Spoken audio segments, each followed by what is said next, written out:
KPM. Hai, Assalamualaikum warahmatullahi wabarakatuh dan salam sejahtera kepada semua penonton Didik TV KPM. Anda bersama dengan saya pada hari ini, Syafiqah Hanafiah, di Sukses SPM 2021 Pecutan. Apa khabar semuanya? Saya doakan semuanya dalam keadaan yang bahagia dan sejahtera selalu, insya-Allah. Hari ini, yang menariknya, kita nak tahu apakah tips, rahsia dan strategi untuk menjawab kertas Pendidikan Al-Quran dan Sunnah kertas 1 bahagian B. Satu persatu bakal dijelaskan. Tapi sebelum tu, kita tahu dulu siapakah guru kita pada hari ini. Jom saksikan.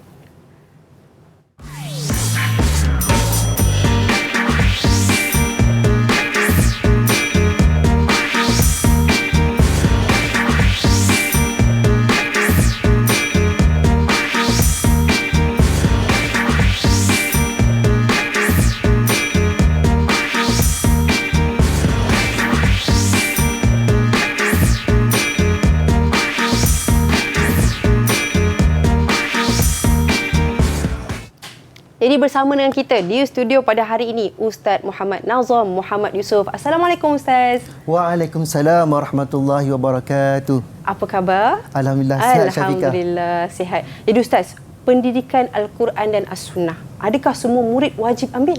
Okey. Syafiqah, untuk subjek pendidikan Al-Quran ini ialah subjek pendidikan Islam elektif yang diambil di SMKA. Okey, Sekolah Menengah Agama Negeri pun ada juga mengambilnya. Kelas agama KA dan juga di SBP pun ada juga. Ataupun sekolah tahfiz ada juga. Baik, kiranya bolehlah murid-murid ini ambil untuk pendidikan Al-Quran dan As-Sunnah. Jadi Ustaz, saya yakin ramai tak sabar nak tahu apa yang bakal dijelaskan oleh Ustaz tentang pendidikan Al-Quran dan As-Sunnah. Jadi, jom kita persilakan. Terima kasih Syafiqah. Bismillahirrahmanirrahim. Alhamdulillahirabbil alamin wassalatu wassalamu ala asyrafil anbiya'i wal mursalin wa ala alihi wa sahbihi ajmain. Jadi alhamdulillah dapat kita bersama-sama pada hari ini untuk Sukses SPM 2021 Pecutan Mata Pelajaran Pendidikan Al-Quran dan As-Sunnah.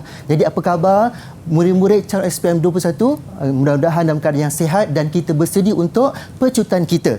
Okey, Syafiqah dan semua calon SPM kita. Okey, untuk format pentaksiran sijil SPM 2021 Mata Pelajaran Pendidikan Al-Quran dan As-Sunnah ada 2 kertas. Yang pertama, kertas 1 527/1 iaitu instrumen dia ujian objektif dan subjektif. Kemudian jenis item bahagian A objektif pelbagai bentuk, bahagian B subjektif respon terhad respon terbuka. Bilangan soalan bahagian A 20 soalan, bahagian B 4 soalan subjektif. Okey, kemudian jumlah markah 100/100, tempoh ujian 2 jam 30 minit. Wajaran untuk SPM ialah 80%. Dan kertas 2 ialah 527/2 ialah ujian lisan yang telah selesai pada bulan November yang lepas. Jadi markah untuk pelajaran dah ada untuk kertas 2. Yang kita nak bacakan sekarang ialah kertas yang pertama untuk bahagian B. Okey, seterusnya murid sekalian, okey, untuk petang ini Ustaz akan terangkan ialah bahagian B untuk soalan 3 dan 4. Yang mana dalam soalan 3 dengan 4 ni ialah soalan ulum Al-Quran, tingkatan 4 5 markah, tingkatan 5 5 markah, 10 markah, ditambah dengan ulum Al-Hadis tingkatan 4 dan tingkatan 5 5 10 markah. Jadi untuk soalan 3 ini berjumlah 20 markah. Kemudian soalan 4 akidah Islamiah tingkatan 4 5 markah, tingkatan 5 5 markah, 10 markah, digabungkan dengan akhlak Islamiah tingkatan 4 5 markah, tingkatan 5 5 markah, 10 markah, 20 markah untuk soalan 4. Jadi kita terus kepada mendalami satu persatu. Okey, untuk bidang ulum Al-Quran, Ustaz percaya murid sekarang sedang berusaha untuk mendalami, untuk menghafal, untuk mengingat semua fakta penting. Tetapi untuk bidang ini, apakah dia perkara-perkara yang perlu murid-murid fokuskan supaya dapat menghafal dengan baik, mengingat dengan baik? Pertama sekali, okey, pengertian istilah ulum Al-Quran wajib dihafal, wajib diingat dan semestinya sebagai guru yang menanda, Ustaz nak jawapan itu sama dalam buku. Contohlah, pengertian Al-Quran, pengertian ulum Al-Quran, pengertian mukjizat, pengertian wahyu mesti dihafal sama dalam buku. Jadi Ustaz nak tanyalah kepada Syafiqah. Okey, apakah dia maksud Al-Quran dari segi istilah. Contohnya lah, apakah maksud Al-Quran dari segi istilah? Silakan Syafiqah. Baik Ustaz, satu soalan yang bagus ni Ustaz. Saya rasa dari Al-Quran ni Ustaz, dari sudut istilah kalamullah yang bermukjizat yang diturunkan kepada Rasulullah sallallahu alaihi wasallam. Dan secara mutawatir. Terbaik. Jadi Ustaz nak macam inilah dia nanti jawapan yang keluar dalam SPM nanti. Maksud dia contoh jawapan yang tepat. Sebab apa? Sama dalam buku yang kita hafal. Mesti ada ibu jawapan iaitu apa? Kalamullah yang bermukjizat. Satu markah tu. Ditambah dengan 2-3 lagi fakta seperti turun secara mutawatir kepada Rasulullah SAW dan sebagainya. Jadi mesti hafal sama dalam buku supaya dapat markah 2/2. Kalau Syafiqah atau murid jawab tak sama dalam buku, ada iras dengan jawapan, dapatlah 1/2 markah. Jadi pentingnya ada lagi masa, tolong hafal sama dalam buku, insya-Allah dapat 2/2 markah. Okey Syafiqah? Okey, seterusnya yang kedua, sejarah perkembangan ulum Al-Quran zaman Nabi SAW. Kita kena hafal 2 fakta penting. Kemudian zaman sahabat, ada zaman Sayyidina Abu Bakar, zaman Sayyidina Osman, zaman Sayyidina Ali. Hafal 2 fakta yang paling mudah, yang mana akal kita boleh ingat. Okey. Kemudian zaman Umayyah, 2 fakta, zaman Abbasiyah, 2 fakta. Jadi murid-murid hendaklah menghafal dengan baik, menghafal dengan betul, sama dalam buku. Yang penting 2 fakta je Syafiqah. Tak perlu banyak. Yang penting 2, yang penting sama dalam buku. InsyaAllah kita dapat jawab dengan baik. Seterusnya, kepentingan. Jika ada kepentingan, jika ada keistimewaan, jika ada ciri-ciri, kita kena hafal 2. Contohnya lah, Al-Quran sebagai mukjizat. Apa kepentingan Al-Quran sebagai mukjizat? Okey. Kemudian makiyah, apakah ciri-ciri makiyah? Apakah ciri-ciri ayat madaniyah? Jadi kita kena hafal 2 yang paling penting, yang paling mudah. Jadi carilah dalam buku tu yang paling mudah untuk dihafal dan kita boleh mengingat dengan baik, boleh keluarkan baik semula dengan baik. Okey, kemudian perbezaan antara istilah tafsir riwayah, tafsir dirayah, tafsir isyarah, mesti tahu maksud dia. Tahu contoh buku dia. At least 2 perkara itu mesti diketahui untuk kita membezakan di antara 3 perkara tersebut. Okey. Dan kemudian yang kelima, usaha individu, usaha masyarakat, usaha negara. Okey, semua calon yang dikasih sekalian, Ustaz nak bagi satu tips supaya mudah untuk anak jawab. Usaha individu biasanya melibatkan kepada kita. Bagaimana kita nak mendalami satu perkara tersebut kan? Jadi apa kita kena buat? Kita kena mempelajari. Kita kena membaca buku. Kita kena mendengar daripada guru-guru. Kita kena mungkin melihat ceramah atau mendengar ceramah, pergi ceramah untuk menguasai sesuatu ilmu. Itu ialah usaha individu. Kemudian masyarakat. Bila masyarakat, contoh apa yang dia buat? Dekat kampung kita, dekat taman kita, dekat kawasan perumahan kita, adanya kuliah agama, adanya kelas fardu ain dan sebagainya untuk memenuhi ataupun untuk mengadakan aktiviti supaya sampai kepada masyarakat apa yang kita nak tersebut. Kemudian negara, biasa melibatkan kepada penguatkuasaan, tindakan undang-undang, kerajaan mengadakan kempen. Itu semua boleh digunakan sebagai usaha individu, masyarakat, negara, sesuaikan dengan tajuk yang keluar. Boleh Syafiqah? Boleh. Jadi Ustaz harapkan subjek ini boleh dapat A apa? A plus. Mesti wajib dapat A plus. Jadi usaha sebaik yang mungkin. Okey, seterusnya kita pergi yang kedua, iaitu ulum al-hadis. Ada pelajar yang katakan susahlah Ustaz ulum hadis ni. Kalau Syafiqah suka tak ulum hadis? Saya suka. Sebab kita akan dapat mengkategorikan hadis itu sahih ke, hasan ke dan sebagainya, betul tak? Kemudian kita akan mengetahui nama-nama hadis. Hadis marfu', hadis mauquf, hadis mursal dan sebagainya. Jadi sebenarnya seronok bila kita belajar bidang ulum hadis ni. Kenapa? Dapat memahami hadis yang sahih, hadis yang dhaif, hadis yang palsu dan sebagainya. Okey, pertama Syafiqah dan semua calon sekalian. Pertama, mesti menguasai pengertian istilah hadis dan ulum hadis. Macam sanad, mudah aja. Apa maksud sanad? Rangkaian perawi hadis. Okey, kalau mutawatir, hadis yang diriwayatkan oleh ramai orang, mustahil untuk berbohong. Contohlah Ustaz tanya, bila ke SPM bermula? 2 hari bulan 3, 1 Malaysia tahu. Itu maksudnya mutawatir. Benda yang semua tahu. Okey, kemudian gharib. Okey, hadis hasan, hadis sahih, hadis syaz, yang mana pelajar kena menguasai, kena menghafal dan kena cari dalam buku tu untuk setiap perkara ini kena kuasai dengan baik. Okey, sebab dia akan keluar pada OPB yang telah pun diterangkan dan juga pada bahagian subjektif akan keluar juga. Okey, kemudian nombor 2, sejarah hadis dan ulum hadis seperti hadis riwayah, hadis dirayah. Apakah maksud hadis riwayah? Apakah maksud hadis dirayah? Kemudian zaman Rasulullah, apa yang berlaku? Zaman sahabat, apa yang berlaku? Jadi kena hafal dua fakta. Hadis dirayah, hafal 2 fakta juga, zaman Rasulullah juga zaman sahabat dan sebagainya. Okey, jenis bahagian perbezaan. Ini yang penting dalam bidang ulum al-hadis. Contoh hadis mutawatir, ada jenis dia. Mutawatir lafzi dari segi lafaz ataupun mutawatir maknawi. Dari segi apa, Syafiqah? Dari segi maknawi. Maknawi sama juga kan. Okey, kemudian hadis ahad, ada bahagian-bahagian dia. Ada berapa bahagian hadis ahad, Syafiqah? Hadis Ingat tak? ahad. Dah baca buku kan? Dah baca Ustaz. Berapa? Sekejap. Hadis ahad 2 ke Ustaz? Ada 3. Ada 3. Oh, 1 lagi kurang. Jadi kena baca buku lagi. Baik. Kita bila 10 hari bulan 3. Sempat lagi. InsyaAllah Syafiqah sempat lagi. Dan semua calon untuk kita kuasai semula. Okey, Hadis ahad, hadis sahih, hadis hasan, hadis dhaif. Semua itu ada bahagian dia, ada jenis dia yang mana kita kena ingat. Okey, dan kena hafal lah. Okey, kemudian hukum beramal dengan hadis marfu'. Hadis marfu', mauquf, mursal.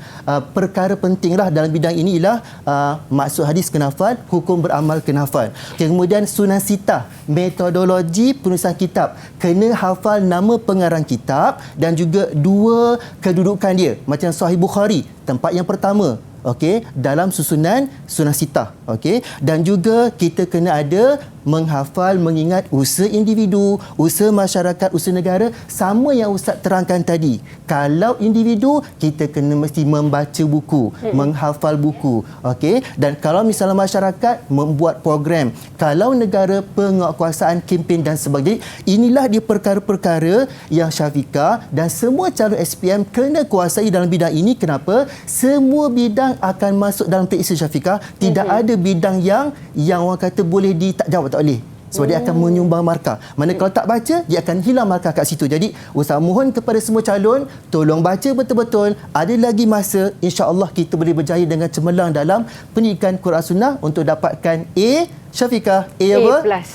InsyaAllah. InsyaAllah. Jadi itu dia penjelasan daripada Ustaz mengenai format Ustaz, format peperiksaan pendidikan Al-Quran dan As-Sunnah. Jadi selepas ni banyak lagi, tapi sebelum tu kita berehat seketika. Kita kembali selepas ini. Sukses SPM 2021 Pecutan. Didik TV KPM. Didik TV KPM. Baik, kembali lagi dalam Sukses SPM 2021 Pecutan. Hari ini kita bincangkan tentang mata pelajaran pendidikan Al-Quran dan As-Sunnah kertas 1 bahagian B. Jadi banyak lagi penjelasan yang bakal dijelaskan oleh Ustaz sebentar nanti. Ustaz, dipersilakan. Terima kasih Syafiqah. Anak-anak murid yang dirahmati sekalian, okey, untuk bidang yang kelima ialah akidah Islamiah. So dalam bidang ini, apakah fokus kita yang perlu kita hafal ataupun yang perlu kita ingat dan kuasai? Pertama sekali, pengertian istilah seperti Islam, Rabbani, pahala dan dosa. Semua yang ada istilah, pengertian dia, kita kena hafal supaya boleh keluar pada bahagian OPB, jawab dengan tepat apakah istilah tersebut, dan juga pada bahagian subjektif kita dapat menjawab dengan baik pada pengertian istilah-istilah berikut. Okey, kemudian nombor 2, kepentingan. Contoh, kepentingan berpegang dengan akidah Ahlussunnah wal Jamaah. Kita bersyukur dekat Malaysia ni kita berpegang kepada akidah yang satu, Ahlussunnah wal Jamaah. Maksud dia kita kena tahu apakah maksud dia, apakah pengertian dia, siapakah yang mengasas aliran ini, apa dia punya ciri-ciri dan sebagainya, hingga kita boleh membezakan ciri-ciri ini dengan akidah-akidah lain seperti Jabariyah, Qadariyah dan sebagainya. Jadi kita kena kuasai paling kurang 2. Okey. Kemudian keistimewaan Islam sebagai adin. Mengapa kita memilih Islam sebagai adin? sebagai agama. Kenapa? Pasti ada keistimewaan. Contohnya lah, keistimewaan ini ialah agama Rabbani, agama yang syumul, agama yang sabit dan sebagainya, yang mana setiap pelajar kena menguasai pengertian-pengertian istilah tersebut supaya perkara itu dapat dijawab dengan cantik dan juga dengan betul sebagaimana yang kita belajar dalam kelas. Okey, kemudian perbezaan aliran akidah Mu'tazilah, Qadariyah, cari dua fakta yang paling mudah untuk kita boleh banding bezakan. Okey, Jabariyah, Qadariyah, Mu'tazilah dan sebagainya, yang mana boleh kita banding beza paling kurang dua perkara pada setiap aliran akidah tersebut. Dan juga yang keenam, sama juga, setiap bidang ada usaha individu, masyarakat, negara ikut kepada tajuk. Jadi macam mana pun kita kena menguasai satu persatu usaha tersebut, paling kurang pun dua-dua yang paling mudah lah. Dan Ustaz dah terangkan, maksudnya kita boleh mencipta idea untuk kita menyelesaikan usaha tersebut dengan pelbagai bentuk. Okey, kemudian bidang yang terakhir dalam Al-Quran dan Sunnah, kita ada 6 bidang akhlak Islamiah. Okey, murid-murid sekalian, nampak macam mudah akidah ini. Maksud dia, tak apalah Ustaz, tak perlu baca. Okey, jika murid-murid menjawab tanpa membaca buku, gunakan istilah logik akal semata-mata, sebenarnya markah pun ialah 50-50 sahaja. Untung sabut timbul. Kadang-kadang tak ada markah. Okey, sebab apa-apa pun dia akan merujuk kepada skema pemarkahan. Jadi kita kena kuasai, pertama ialah pengertian istilah dari segi akhlak itu seperti nifak itu apa, pemimpin itu apa, negara apa itu. Maksudnya kita kena kuasai semua perkara itu sebagaimana dalam buku.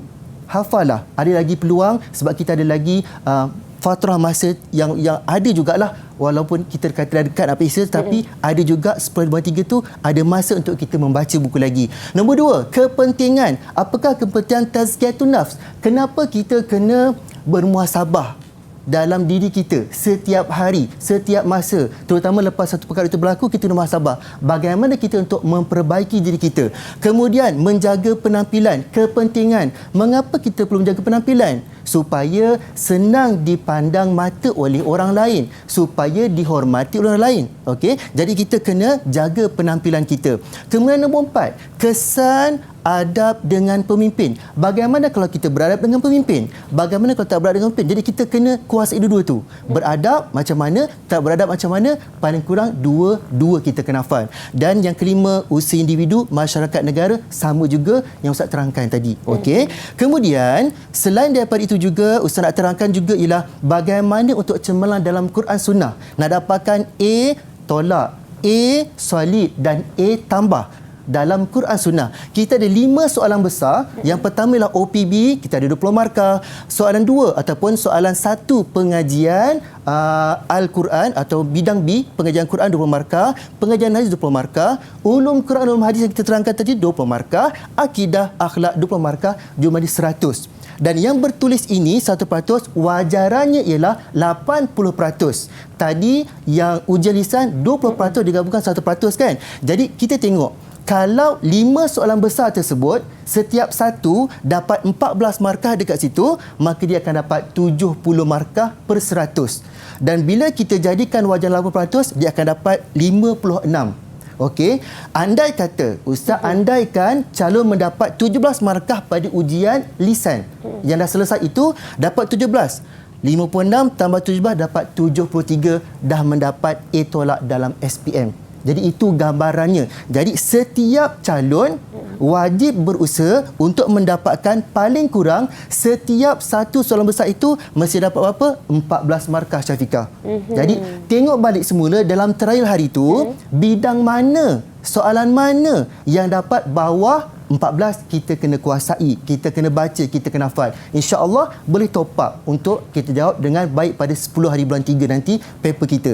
Okey, kemudian kalaulah contoh dapat 18 markah setiap satu soalan besar, kali dengan 5, 90 markah per 100. Bila wajaran itu menjadi 72 tambah dengan 17 dapat 89, hampir kepada A+, insya-Allah. Okey, dan sebelum itu kita tengok masa kita ialah 2 jam 30 minit. Panjang. Ustaz nak calon tolong jangan tergesa-gesa. Baca soalan betul-betul. Tengok cadangan. Pertama sekali bahagian B. Buat apa? Buat rangka jawapan dahulu. Jangan terus nak jawab semata-mata, nak cepat siap, nak tidur. Tolong kita langkah pertama buat rangka jawapan. Baca soalan, dapat jawapan, kita tulis gunakan tulisan rumi, short form, ringkas-ringkas, kita log jawapan kat situ. Apakah fakta pentingnya? Okey, dapat, tulis. Tak dapat, pas seterusnya. Kemudian, dah habis round pertama ini, kita tengok pada bahagian A pula.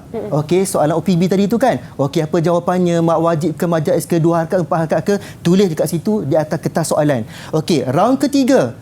Penuhkan kertas untuk bahagian B ni satu persatu. Ambil buklet tu satu persatu hingga lengkap. Mana yang tak lengkap, kita kosongkan, saling isi soalan, kosongkan jawapan, kita terus kepada soalan seterusnya. Jangan berhenti pada satu soalan yang tak dapat tu, fikir sampai dapat, baru kita bergerak. Tak boleh. Dia akan makan masa kita akan siap. Jadi, round yang keempat kat situ, yang kelima, penuhkan mana-mana yang tak lengkap lagi. Ustaz harap, bila hantar tu, semua dah lengkap. Di hujung-hujung itu kalau tak ingat baru kita boleh gunakan logik akal. Yang penting hantar itu mesti lengkap, jangan ada yang tidak berjawab sebab pemeriksa dia nak bagi markah kepada kita. Bila murid-murid tidak menjawab terus kosong, mudah pemeriksa sebut. Tapi sedih kepada ustaz sebab ustaz memeriksa mungkin calon ni kan. Jadi nak bagi markah tak boleh. Jadi tolong jawab dengan betul, ikut masa dan sebagainya. Kemudian sebelum akhir sekali semaklah satu persatu, supaya kita tidak ketinggalan, tidak terceceh, mungkin huraian dan sebagainya kan. Semak satu persatu. Jadi, ustaz harapkan calon dapat menjawab dengan tertib, dengan tenang, dengan berhati-hati untuk kita memastikan jawapan kita tepat dengan jawapan skema dan sebagainya. Mudah-mudahan semua calon kita layak mendapat A+, mendapat A solid dan juga A tolak dalam SPM 2021. InsyaAllah. InsyaAllah, amin, amin ya Rabbal Alamin. Jadi itu dia penjelasan daripada Ustaz mengenai bagaimana kita nak bahagi masa untuk menjawab peperiksaan Al-Quran, pendidikan Al-Quran dan As-Sunnah. Jadi sebelum tu, kita berehat seketika. Kita kembali selepas ini dalam Sukses SPM 2021 Pecutan. Didik TV KPM. Didik TV KPM. Baik, bersama dengan saya di Sukses SPM 2021 Pecutan hari ini tentang topik mata pelajaran pendidikan Al-Quran dan As-Sunnah kertas 1, 4 bidang utama bahagian B. Jadi Ustaz, saya tak tahu ni. Tadi kita jelaskan tentang masa menjawab. Tapi sekarang ni mungkinlah kita nak tahu juga tentang panduan untuk menjawab peperiksaan Al-Quran dan As-Sunnah. Okey, terima kasih Syafiqah. Yang dikasihi calon SPM 2021, kita tengok sama-sama panduan menjawab. Jadi Ustaz nak, bila pemeriksa atau bila pengawas periksa kata boleh mula menjawab, apa yang perlu kita lakukan? Okey, pertama sekali ialah mulakan dengan pilih bidang yang paling mudah. Kita dah terangkan tadi ada 6 bidang dalam Quran Sunnah. Okey, jadi kalau Ustaz nak tanyalah Syafiqah, di antara 6 bidang tu, bidang apa yang paling Syafiqah suka? Bidang yang paling saya suka Ustaz, bidang ulumul Quran. Bidang ulum Al-Quran, sebab tajuk kita pun ialah Al-Quran dan As-Sunnah kan. Okey, alhamdulillah. Jadi setiap murid tak sama minat dan juga kesungguhan dalam bidang tersebut. Jadi tak kisah, mulakanlah apa juga bidang, yang penting bidang yang paling murid suka. Contoh bidang-bidang, ada murid yang suka soalan 4, akidah dengan akhlak. Akhlak mudah Ustaz, saya nak jawab yang tu dulu. Boleh, tak ada masalah. Ataupun soalan 3, ulum Quran, ulum hadis, macam Syafiqah suka. Boleh juga pada soalan 3. Ataupun Ustaz, saya suka soalan 1 lah. Apa soalan 1? Pengajian Al-Quran, tingkatan 4, tingkatan 5. Ataupun soalan 2, pengajian Al-Hadis. Tak ada masalah. Yang penting kita mulakan bidang yang paling kita suka sebagai pembuka semangat untuk kita menjawab dengan tertib satu persatu. Itu yang pertama sekali. Okey, yang kedua, panduan yang kedua ialah membuat rangka jawapan bahagian B subjektif dahulu. Maksud dia, jangan tergopoh-gapan nak jawab pada bahagian OPB sebab kita ada 6 bidang. Ustaz takut bila kamu jawab soalan 1 itu khusus itu saja ataupun fokus itu saja, bidang yang ke-6 tu nanti dia akan hilang, dia akan lupa fakta dia. Jadi pertama sekali, Ustaz minta kepada semua calon ialah pertama buat rangka jawapan. Maksud baca soalan, pegang pensel, apakah fakta yang ada perlu dekat situ. Terus lock jawapan. Mengapa kita perlu buat rangka jawapan dahulu? Pertama sekali ialah ingatan masih kuat. Sebab kalau kita fokus pada soalan satu saja, maka bidang ke-6 akan hilang. Yang kedua, fakta mungkin akan hilang. Yang ketiga, memastikan jawapan tepat dan berpandu dengan fakta yang kita dah hafal. Sebab kita dah bersedia lama kan Syafiqah, nama baca lama dah banyak dah. Jadi banyak yang kita simpan kat kepala ni. Jadi kita biar susun satu persatu. Okey, kemudian nombor 4, lebih fokus dan sistematik. Walaupun kita jawab pada soalan satu, tetapi pada soalan yang keempat tu dah ada isi jawapan yang kita ingat tadi. Yang kita tulis secara ringkas tadi tu kan. Yang penting tulisan rumi, short form, mereka ringkas untuk kita lock jawapan tersebut. Itu panduan yang kedua. Macam karangan bahasa Melayu kan. Bila kita dah pilih satu karangan, tajuk tersebut, kita kena buat apa? Cari fakta pertama, fakta kedua, 3, 4 dan contoh. Jadi kita tak boleh terus nak jawab sebab mungkin fakta pertama tak kuat. Jadi bila kita periksa, pastikan fakta itu yang paling kuat, yang paling betul. Okey, panduan yang ketiga, menjawab arahan soalan yang tidak memerlukan huraian. Contoh dia, senaraikan, nyatakan, tuliskan apakah.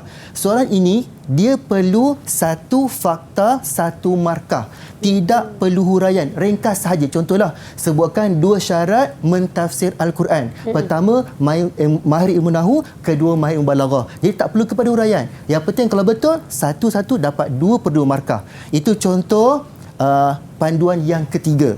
Okey, panduan yang keempat, menjawab arahan soalan yang memerlukan huraian. Apa contoh arahan soalan yang memerlukan huraian? Ada soalan yang dimerlukan dengan terangkan, jelaskan, huraikan, bagaimanakah bincangkan. Jadi bila soalan itu dimulakan dengan arahan ini, dia memerlukan kepada huraian. Ada setengah calon ni yang menjawab demi fakta saja. Jadi bila fakta saja, dia akan dapat 2/4. Sebab apa? Tidak ada huraian. Walaupun 3/4 tu fakta dia betul, tapi pemeriksa dia nak apa? Nak fakta huraian, fakta huraian. Jadi kena berhati-hati, jangan cuai dalam periksa sebab periksa tu nak menentukan cuai ke tidak cuai kan. Jadi kena beringat segala teknik yang diberikan itu kena sentiasa diingati ketika menjawab. Okey, kemudian panduan yang kelima, baca arahan soalan hingga perkataan terakhir Syafiqah. Kenapa? Sebab kadang-kadang ada calon yang tergesa-gesa. Dia nak tidur cepat, nak cepat siap dan sebagainya kan. Akhirnya bila keluar dewan, Ustaz, kenapa saya jawab ni? Salah, pada saya tahu. Itu contoh kecuaian. Sebab apa? Tidak membaca arahan soalan hingga perkataan terakhir. Jadi dalam periksa, walaupun satu markah sangat penting kepada seseorang calon sebab boleh membezakan grade A+ ke, A tolak ke dan sebagainya. Okey, jadi mengelakkan kekeliruan dan kecuaian. Contoh soalan, terangkan 2 perbezaan antara hadis qudsi dengan hadis nabawi. 2 perbezaan. Pelajar yang tidak cuai, dia ada 2 pada hadis qudsi, 2 pada nabawi. Ada 4 markah. Tapi pelajar yang cuai kadang-kadang dia hanya jawab 2 pada hadis qudsi sahaja. Jadi kat situ dah hilang 2 markah. Okey, itu contohlah. Okey. Seterusnya, yang keenam, gariskan kehendak soalan. Gariskan kehendak soalan. Sambil pegang pen, murid-murid kena tandakan arahan soalan. Dia nak apa? Nyatakan 2 kepentingan. 2 tu bulatkan pun boleh, gariskan pun boleh. Jadi minda kita fokus kepada 2 kepentingan. Apa dia? Mempelajari ulum al-hadis dalam kehidupan. Okey. Nyatakan tadi dah terangkan, tak perlu kepada huraian. 2, markah pun 2. Mesti ada 2 jawapan dekat situ. Jangan kurang daripada 2 lah. Sebab kalau kurang tu, confirm kita dapat 1/2. Itu pun kalau betul. Jadi, 2 kepentingan ulum al-hadis ialah nombor 1, ibadah dan amalan seorang akan diterima Allah Subhanahu Wa Taala. 1 markah. Nombor 2, umat Islam dapat menolak dakwaan palsu tentang hadis. Dapat 2/2. Jadi tolong pastikan, gariskan kehendak soalan, bulatkan sebagai pembuka minda kita, apa jawapannya, berapa yang dia nak, berapa markah dan sebagainya. Okey, seterusnya, panduan yang ketujuh, tulis jawapan lebih daripada yang diminta. Okey, contoh soalan, nyatakan 2 faedah pembukuan Mushaf Osmani. Okey, jadi cuba kita sama-sama tengok jawapan kita. Yang pertama, kerana sahabat kuat ingatan. Itu bukan jawapan yang tepat ataupun yang betul. Kira salah. Bila salah, Ustaz jadikan ulama sebagai peringatan kepada kita. Maksud dia, di situ pemeriksa akan tanda pangkah. Okey, dah hilang. Nombor 2, menyatukan seluruh kaum muslimin pada satu mushaf. Baca dengan betul, dengan mungkin barisnya betul dan sebagainya kan. Jadi, jika calon itu menjawab 1 dengan 2 sahaja, maka dia akan dapat 1/2 di situ. Tetapi kalau ada jawapan nombor 3 menjadikan surahnya tersusun, maka pemeriksa akan tanda juga nombor 3 itu dapat lagi 2/2. Jadi kesimpulannya ialah bila kita baca buku, kita menghafal, keluar periksa, jawapan kita sebetul, tidak perlu jawapan tambahan. Tetapi bila tidak yakin jawapan tersebut, lebihkan jawapan, mudah-mudahan ada membantu kita. Salah yang pertama, yang ketiga tu betul, masih dapat 2/2 markah. Boleh faham Syafiqah? Boleh faham Ustaz. Ustaz harap semua calon faham dan dapat buat yang terbaik untuk 10/3 kertas kita Quran Sunnah. Okey, seterusnya panduan yang ke-8. Jangan jawab dalam payung yang sama. Tahu payung? Payung tak Tapi tahu? bukan payung tu. Sekarang musim hujan kan? Bukan payung tu. Okey, dari segi pemeriksaan atau penandaan kertas, okey, contoh, nyatakan 2 kepentingan Al-Quran turun secara berperingkat dan beransur-ansur. 2 markah. Nyatakan 2. Tak perlu apa? Tak perlu huraian kan? Okey, jadi contoh jawapan. 1. Memudahkan para sahabat menghafaz dan mengamalkan. Betul tak? Betul. Nombor 2. Dapat dihafaz dengan lebih baik. Betul tak? Betul. Tetapi 1 dengan 2 Roman sama tak maksud dia Syafiqah? Sama Ustaz. Sama. Bila sama, maksud dia ialah payung yang sama. So bila menanda, okey, pemeriksa akan buat kira 1 markah. 1 tanda right, bawah tu tanda 2 kali. Maksud dia kat situ 1 markah saja. Jadi kalau tidak ada jawapan nombor 3, pelajar ni akan dapat 1/2 je Syafiqah dan juga murid sekalian. Jadi perlu ada jawapan nombor 3. Bukti Al-Quran dari Allah Subhanahu Wa Taala. Betul. Dapat 2/2. Baik. Okey, jadi dekat situlah maksud jangan jawab dalam payung yang sama. Maksud dia apa? Konten dia sama, hanya pelajar itu tukar perkataan lain. Tetapi kena ingat, guru dah menghafal jawapan. Dah ingat kat kepala. Tak boleh nak bohong. Jadi jawapan mesti tak sama. 1 Roman, 2 Roman, 3 Roman. Okey, seterusnya ialah panduan yang ke-9. Hendaklah mencirikan jawapan atau jawab dalam bentuk bernombor, berpoin. Kenapa? Sebab pemeriksa nak cari 1-2 jawapan. 1 ataupun 2 jawapan. Jadi bila bernombor, memudahkan pemeriksa nak cari apa poin dia. Apa poin pertama, apa poin kedua, mudah untuk ditanda oleh pemeriksa kita. Okey, contoh, jelaskan 2 inovasi Mushaf Osmani, 4 markah. Okey, jawapan contoh. Menambahkan tanda titik dan baris. Menambahkan info asbabun nuzul bagi menerangkan turunnya ayat. Kalau pelajar jawab yang pertama ini, okey, dapat 1 markah. Kenapa 1 markah? Dia dalam bentuk mungkin dalam bentuk macam karangan Syafiqah. Tetapi bila pemeriksa menanda, tidak ada huraian. Huraian mesti ada kabus kerana agar bagi untuk supaya. Jadi menambahkan tanda titik dan baris, tidak ada huraian. Dapat 1 sahaja. Nombor 2, menambahkan info asbabun nuzul bagi menerangkan turunnya ayat. Nombor 2 ada tak huraian? Ada. Ada. Bagi. Dapat 2. Jadi bila buat bentuk karangan ataupun sambung terus, dia macam banyak. Tetapi bila tanda hanya dapat 3/4 markah saja. Sebab itu pemeriksa lebih suka calon menjawab dalam bentuk bernombor supaya mudah diperiksa, mudah diberikan markah oleh pemeriksa. Okey, kemudian contoh jawapan yang ustaz nak dan semua guru nak macam inilah. Okey, pertama ada isi soalan. 2 inovasi Mushaf Osmani ialah itu mesti ada. Sebab nak tahu itu soalan apa kan? Pemeriksa pun manusia biasa. Jadi kita kena tuliskan kat situ isi soalan dia. Jawapan pertama, menambahkan tanda titik dan baris agar mudah dibaca. Okey, cuba kita biasakan 1 isi 1 baris. Fakta dia, menambahkan titik dan baris 1 markah. Agar mudah dibaca 1 markah, 2. So periksa pejam mata bagi 1-2, dapat 2/2. Bawah dia menambahkan info asbabun nuzul 1 markah. Bawah dia bagi menerangkan sebab turunnya ayat. Jadi cara nombor 2 ini lebih nampak kemas, lebih nampak tersusun, lebih mudah ditandai oleh pemeriksa. Jadi pemeriksa akan menandai dengan gembira.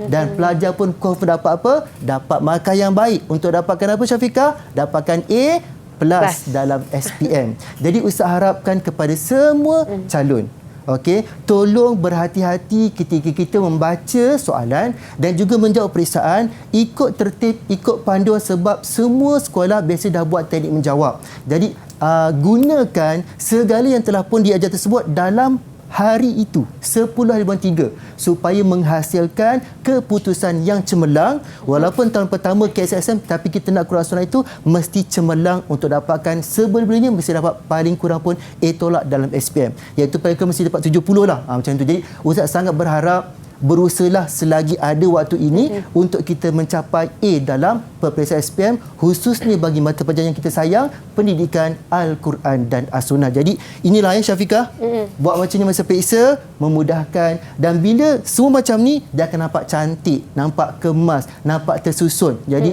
memudahkan semua pihak. Okey, memudahkan semua pihak untuk dapatkan markah yang baik dalam peperiksaan. Masya Allah, itu dia penjelasan daripada Ustaz tentang panduan-panduan untuk menjawab kertas pendidikan Al-Quran dan As-Sunnah. Jadi Ustaz, saya rasa banyak penjelasan yang Ustaz berikan. Sampai kita lihat yang paling penting ada 9 panduan di sini yang perlu kalau boleh pelajar-pelajar atau murid-murid kita ikut supaya kita dapat skor A yang A+ dalam peperiksaan pendidikan Al-Quran dan As-Sunnah. Jadi kita berehat seketika, kita kembali selepas ini dalam Sukses SPM 2021 Pecutan. Didik TV KPM. Didik TV KPM. Baik, kembali lagi dalam Sukses SPM 2021 Pecutan hari ini, mata pelajaran pendidikan Al-Quran dan As-Sunnah, kertas 1 bahagian B, 4 bidang utama. Jadi, kita nak tahu lebih lanjut ni, apakah strategi ataupun panduan yang boleh diberikan oleh Al-Fadhil Ustaz kita pada hari ini untuk menjawab pendidikan Al-Quran dan As-Sunnah. Jadi Ustaz, dipersilakan. Okey, terima kasih Syafiqah. Murid kasih sekalian, kita pergi kepada bagaimana kita nak menjawab soalan bercirikan elemen kemahiran berfikir aras tinggi, iaitu kebat.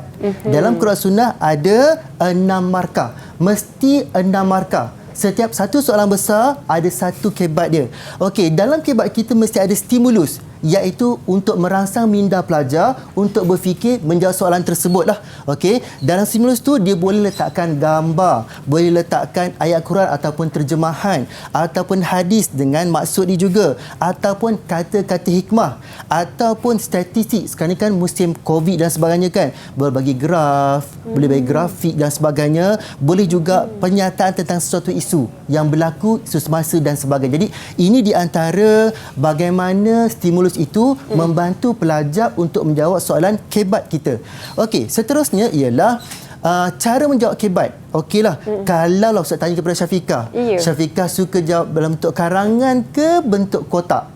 Baik, kalau saya suka jawab dalam bentuk karangan Ustaz. Tapi rasanya dua-dua boleh kan Ustaz? Okey, terbaik. Dua-dua diterima dalam penandaan kita, tak ada masalah. Cuma dari segi Ustaz lebih suka dalam bentuk kotak. Kenapa kotak? Supaya pelajar nampak setiap satu kotak itu ada memberi markah. Baik. Contohnya kan, kalau karangan pun diterima juga sebab pemeriksa akan mencari markah itu satu persatu. Cuma kadang-kadang bila bentuk karangan tidak ada huraian, tidak ada huraian dah, jadi terpaksa dicari, tak ada, membuang masa pemeriksa lah. Okey, satu markah, satu kotak untuk fakta. Fakta ni biasa tindakan kita, 4-5 perkataan saja. Apa tindakan kita? Dia tak perlu panjang. Okey. Nombor 2, kotak nombor 2 ialah huraian. Huraian mesti dimulakan dengan kabus, kerana, agar, bagi, untuk, supaya. Kemudian huraian lengkap menggunakan oleh itu, menggunakan kesan, menggunakan akibat. Jadi fakta, huraian lengkap ni saling berkaitan. Okey, disokong dengan apa? Dengan dalil. Dalam Quran Sunnah, dalil kita boleh gunakan potongan ayat Al-Quran. Contohnya kalau Allah Ta'ala la taqrabu zina, ataupun terjemah boleh diterima juga. Maksud ayat Al-Quran (2), janganlah kamu menghampiri zina. Diterima juga. Sudah dua kat situ. Yang ketiga, hadis. Contohnya qala Rasulullah SAW innamal a'malu binniyat. Okey, ataupun terjemahan. Okey, maksud di Rasulullah setiap amalan bergantung dengan niat. Okey, dan 4 kaedah. Dan yang terakhirlah perumpamaan dalam bahasa Arab. Contohnya apa? Manjada wajada, al-waktu kasaif dan sebagainya. Cuma perumpamaan itu mesti dalam bahasa Arab. Tak boleh gunakan terjemahan dia. Okey, kemudian huraian dalil. Satu markah lagi iaitu kita menguraikan dalil. Tetapi simple saja iaitu ayat di atas menerangkan tentang umat Islam dilarang melakukan perbuatan zina. Itu saja. Ataupun kita gunakan terjemahan kan. Maksud ayat di atas menerangkan kita dilarang melakukan perbuatan zina. Okey, kalau hadis, maksud hadis di atas menerangkan apa? Maksud hadis di atas menerangkan apa? Jadi benda tu bergantung kepada sama ada ayat kita nak tulis ataupun terjemahan pun diterima juga, dan perumpamaan di atas menerangkan apa. Itu saja untuk huraian dalil. Dan kesimpulan mesti ada fakta dan huraian. Fakta dan huraian yang mana fakta ini menyokong kepada fakta di atas. Bukan kita ambil fakta ke atas itu letak kat bawah, tak. Dia mesti menyokong fakta dekat atas itu. Jadi kita ada 6 markah semua sekali. Jadi Ustaz nak bagi contoh. Okey, contoh soalan kebat yang pelajar boleh gunakan nanti kaedahnya untuk menjawab. Contoh soalan. Okey, dibagi stimulus. Okey, gambar perempuan, kemudian pergaulan bebas adalah salah satu punca berlakunya masalah sosial dalam kalangan remaja. Apa soalan dia? Berdasarkan perkara di atas, cadangkan usaha ibu bapa bagi mengelakkan perkara tersebut berlaku. 6 markah. Jadi Syafiqah dan semua calon, jika kita nak jawab dengan mudah, kita kena masuk dalam soalan. Kita sebagai pelajar kan, masuk kepada kendak soalan. Apa? Kita sebagai apa? Sebagai ibu bapa. Sebagai ibu bapa, apa langkah kita untuk memastikan anak kita tidak terlibat dengan masalah sosial? Jadi itu ialah bagaimana kita nak memudahkan mencari jawapan. Okey, jadi kita tengok jawapan kita. Contoh, mukadimah tu boleh diletakkan dalam kotak ataupun di atas kotak. Satu usaha yang boleh dilakukan ibu bapa ialah, okey, fakta dia apa? Memberikan didikan agama. Simple saja. Maksud apa tindakan ibu bapa? Menghantar anak ke sekolah agama. Boleh terima juga. Okey. Kemudian huraian. Kerana didikan agama dapat menjadi peranti dalam kehidupan. Menggunakan kabus dia apa? Kerana.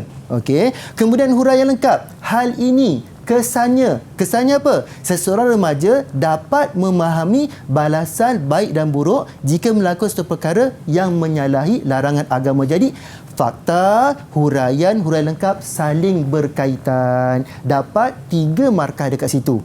Okey. Kemudian disokong dengan dalil. Okey, dalil berkaitan dengan pendidikan. Bila belajar pendidikan, apa dalil yang paling mudah? Qala Rasulullah sallallahu alaihi wasallam, talabul ilmi faridatun ala kulli muslim. Jadi kita kena menghafallah dalil yang mudah, hadis yang mudah supaya dapat kita jawab pada dalil kebat itu dengan tepat sekali. Okey, apa di huraian dia? Hadis di atas menyatakan setiap Muslim wajib menuntut ilmu. Mudah tak Syafiqah? Mudah Ustaz. Huraian tu kita ikut je kat atas tu. Baik. Ayat di atas menerangkan apa. Maksud di atas menerangkan apa. Sangat mudah untuk dapatkan markah kat situ. Kesimpulan dia, rumusan dia. Ibu bapa hendaklah sentiasa mengawasi tingkah laku anak-anak agar sentiasa mengamalkan akhlak yang mahmudah dalam hidup. Jadi lengkap dekat situ ada 6 perkara yang akan ditanda oleh pemeriksa dan layak mendapat 6/6 markah. Jadi bila macam ni nampak kemas, nampak tersusun, mudah ditanda. Jadi akhirnya kita dapat markah yang baik. Okey, baik. Seterusnya ialah mesti tulis nombor soalan, ada isi soalan dan jawapan dah lengkap. Maksudnya macam ni, Ustaz nak jawapan kita itu mesti mudah diakses, mudah disemak, mudah dibaca oleh pemeriksa. Kadang-kadang ada setengah murid yang menjawab, tiba-tiba jawapan saja Syafiqah. Jadi pemeriksa pun pening kepala. Dan kadang-kadang satu roman tertinggal, terus kepada 4 roman dah hilang dekat situ. Akhirnya merugikan calon itu sendiri. Jadi kena berhati-hati, tertib dari segi menjawab, susunan satu persatu supaya mudah dibaca, mudah ditanda oleh pemeriksa kita nanti. Okey, seterusnya ialah bagi soalan perbezaan, nyatakan dia dengan jelas perbezaannya. Contoh soalan, jelaskan perbezaan di antara ayat makiyah dan ayat Madaniyah. Ada dua perkara. Pertama, kena buat kotak Syafiqah. Makiyah, sebelah dia Madaniyah. Tajuk dia ada. Isi pertama ayatnya pendek, lawan dia ayatnya panjang. Kalau bahasa Arab dia, ya ayuhan nas. Okey, iaitu gunakan lafaz wahai manusia. Yang sebelah dia gunakan lafaz wahai orang beriman. Ya ayyuhallazina amanu. Jadi dekat situ nampak perbezaan. Satu pendek, lawan dia panjang. Nombor dua, ya ayyuhan nas, lawan dia ya ayyuhallazina amanu. Mesti nampak perbezaan sebab kita nak perbezaan. Jika tidak ada perbezaan, dapatlah 2/4 sahaja. Sebab apa? Dapat dua sebelah saja. Tak ada perbezaan. Jadi kena berhati-hati, kena beringat. Sebab itu saya pesan hafal 2 fakta sahaja yang paling mudah pada setiap ayat makiyah, ciri ayat madaniyah untuk dihafal. Dan yang dihafal itu ambil fakta yang paling ringkas dan paling mudah. Yang penting kita boleh ingat. Okey, seterusnya ialah manfaatkan kertas jawapan. Yang pertama, setiap soalan besar jawab pada selai kertas depan dan belakang. Bayangkan Syafiqah satu helai, ada 2 muka kan? Muka yang pertama itu untuk bahagian akidah saja. A dan B 10 markah. Dan belakang dia untuk akhlak, bahagian A dan B juga ialah 10 markah juga. Jadi satu helai itu bersamaan 20 markah.